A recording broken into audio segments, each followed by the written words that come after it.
What's going on, everyone? So a while back I did a video where I put all of the Deftones albums into a tier list, ranked from the most awesome to the least awesome.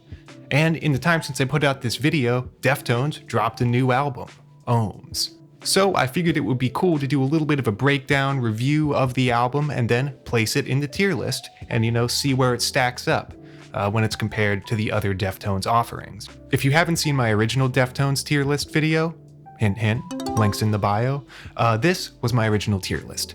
So let's get into Ohms and see how it stacks up. Overall, the first thing I noticed immediately was a step up in production when compared to Gore. The kind of washed out production on Gore really threw me off. It was the first thing I noticed with Gore, and to this day, whenever I listen to Gore, I'm just like, something is off about this mix. The drums sound way too distant. The guitars sound all thin. It just honestly sounds a little too loose and kind of like, I guess they want to go for a raw sound, but to me it just sounds kind of like a poorly mixed Deftones album. Especially, Deftones are just so known for that lush production and just that huge wall of sound, big guitar, big synthesizer, and that cracking snare drum. And guess what? Terry Date is back and he's just as good as ever. This album sounds balanced, the drums have a ton of punch, that Abe Cunningham snare is cutting through the mix the way it should, and Steph's guitars sound huge and voluminous, and they mix well with Frank's synthesizer. Also, Terry's really good at processing Chino's vocals. He knows just, the right amount of fuzz effect to use, fuzz, delay, filter, weird EQ curves. He just, he knows how to get Chino's voice to sit in the mix. So right off the bat, loving the mix. The track list on this album is great. The whole album flows together, like kind of one idea, which is something they did on a Koi no Yokan that I really liked. So it's good to see that making a return, that kind of through composed feeling. Also, my God, the return of Stephen Carpenter riffs. God, those were sorely missed on Gore, but it seems like, taking that one album hiatus kind of gave Steph some time to come back with some really kick-ass riffs for this album. Also, really love the artwork. I really like the aesthetic that Deftones went for with this album, and especially the music videos. Some of my favorite Deftones music videos are from this album. It's just cool to see, them really pushing the boundaries with their creativity and trying new stuff, not getting totally just pinned into doing one type of music video. So let's break down some of the tracks. I thought Genesis was a really good intro to the album. That weird synthesizer, the stony delay guitar bit reminded me a lot of Koi in a good way. Also some good harmonies, when Chino sings "Finally Achieved," with the little delay, balance in the background. It's just classic Deftones. Also, some cryptic Deftones lyrics where it's like, the song could take on multiple meanings depending on who's listening. Some of Chi's screams sound a little rough and strained. He's older. You can't do that crazy first couple albums scream for the rest of your life, but he's making it work. And also props to Terry Date for, adding the right amount of distortion to it to, sell it and fit it into the mix. A nice chill bridge with some broken up hits, and then also that powerful intro functions as a good outro. Ceremony is another good song, loving that kind of slow build into the chorus. They also do that double chorus thing on this song where there's kind of one melodic hooky section that leads into an even bigger one. It's similar to what they do on What Happened to You from Koi no Yokan, where it's almost you have verse, chorus 1, verse, chorus 1, chorus 2, that thing where you have multiple big hooky sections in the song. It's cool to see that make a return. That's I feel like a really effective compositional technique, because who doesn't love a chorus? And then you get even more chorus.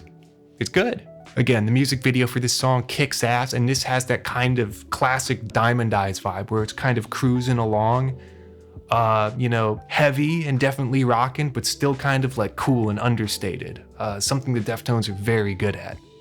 Another song I really like is Error. Error into Spell of Mathematics is probably my favorite moment on the album. It feels like a combination of the best of Diamond Eyes and the best of Koi no Yokan, but then mixed in with, just refined and mixed in with even more, interesting synth work and kind of cool riffs from Stephen Carpenter. I love the kind of dissonant intro that Error has. It's very reminiscent of, old school Stephen Carpenter riffs. It's definitely, that dissonance was definitely something that was missing on Gore, and it goes into that boom, boom, boom, boom, that just real grooving, third fret harmonic on the open string.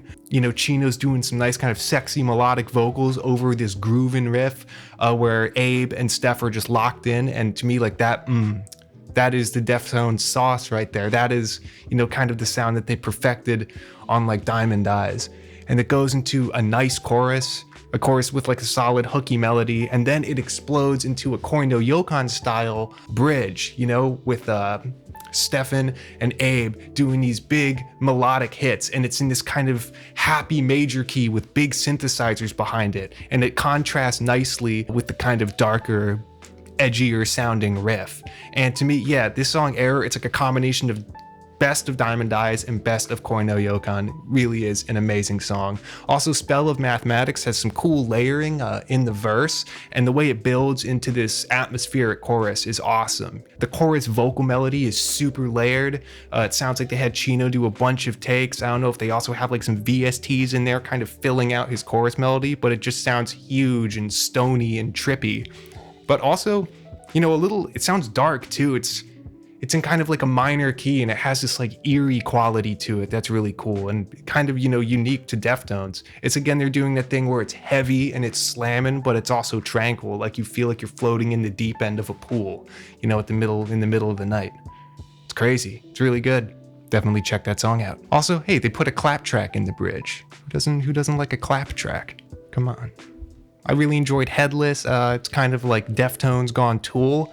And I like the closing track, Ohms. It's a unique Deftones track. The main guitar riff almost sounds like CKY. I don't know if Steph was using like a harmonizer or something, or just doing some clever double tracking, but it's interesting. It's a major key, happy Deftones riff, and there's some cool metric modulation in there. They're going between a 7/8 feel and a 6/8 feel.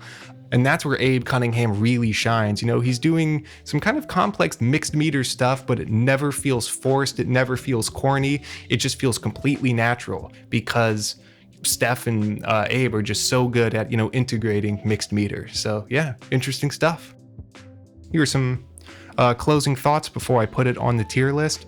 Deftones continue to age like a fine wine. I was a little worried after Gore that, maybe there was some interpersonal problems in the band, or like creative differences that were going to kind of lead to some meh Deftones albums. I really didn't want to see that. And this album, Ohms, is just proof that the boys still got it.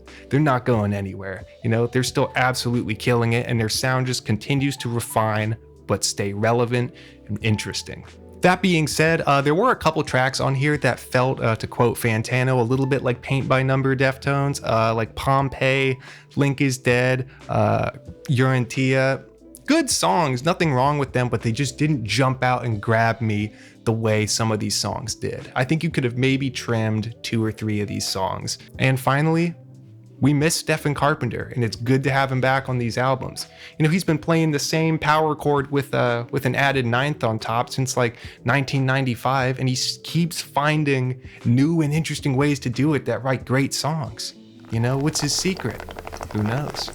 As far as the tier list goes, this is absolutely A-tier Deftones. Well-crafted album, and even though there are some moments that are a little boring, maybe a little recycled, the highs of this album, the good songs are so good, and it shows that, this band is still one of the GOATs, one of the greatest of all time in heavy metal music. Well, I hope you guys enjoyed this video. Let me know if you want to see like more of this type of content, talking to the camera stuff. Recently, I've been more active over on my band's YouTube account. We just put out an EP, and we have some new music videos out. So if you're into like modern metalcore, alternative rock type of music, definitely go check my band out. You would dig that stuff. And if you're into Deftones, come on. So that's going to pretty much do it for this one. Stay tuned for more audio and music related content. Peace.